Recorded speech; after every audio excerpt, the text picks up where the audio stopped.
هموطنان عزیز، مراجعت ما به جوانهای تاجیکستان، خصوصا به استودنتا که در سایت های اینترنتی خواندم، این ظالم، این امام علی، این بدبخت شیطان شما را میترسونه که اینترنت ندارین، اینترنت استفاده نکنین، فقط چیکار کنین؟ با یک کتاب رو ورده پیشوی ملت باید شما رو بخونید، تمام. برای بدبخت میترسه، یوتیوب هم محکم میکنه، ادنا کلاسیک هم محکم میکنه، نمیدونم اسکورس اینترنت دسترسی میکنه که شما ندارید. تاجیکستان شما را فقط نمی شیطانکوش، شغالکوش، مکرم بدبخت، مکرم سایخوجه و مامخوجه و احمخوجه و همه این حراما شما را فریب میکنه. مکرم خرساندی کم میگرده در این تو مرد نیستی، تو نومردی، تا این نومرد هم بدتری بدبخت. شما یگان تد که جوان ها نمی مرد بچه که موجی که پتسان ها یگان تد نترسین لبای خیلی بدر اینترنت استفاده کرد. داده تماشا کنم کلاس می یک نفر سود میکنم برای چی؟ کلاس مونده شما بترسین.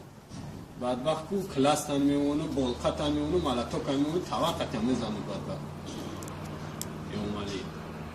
برای همون ما حیران میشم که بعد وقتو سایت اینترنتی های بندن شما رو نمیمونن، اون نمیدونن که ناحقن، شرمنده هن. جا الحق زهق الباطل این الباطل کان زهوقا. پیغمبر میگه حق اومد باطل نابود بشه. یعنی حق اومد باطل نابود بشه، دفع میشه. شما اگر که نمی گفتم اون مطلع مومگی که کمی افتاب با نوکی دومم شونده نمیتونه.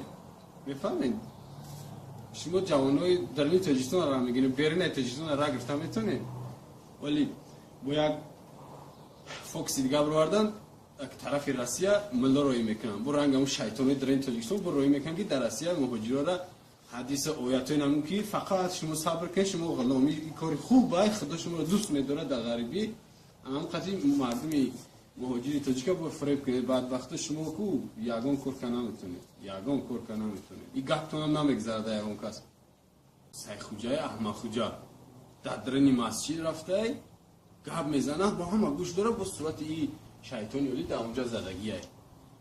حیران میشه مگه صورت چه در بتین علاوش بزنیم.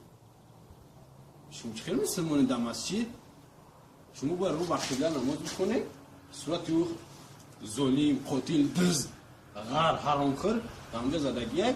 شما اون طرف نماز سجده میکنید با اون خشته گوش کنید. اون توپای عبدالخوجه دولته که یک لوکشولی سفیدو میترسن، همون 91 سمفتگی لرزشون میگیرن.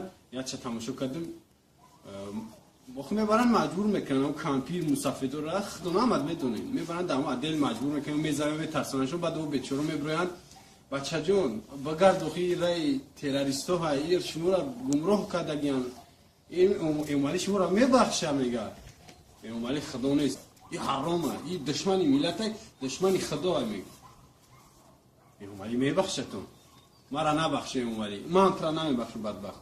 ما گفتگیم در جایی که بیای ما روزیم میام قطعی گپ میزنم. مرد نیستی تو، لیکی کو بنام نومردی بدبخت نگاه که چه خلید میکنم.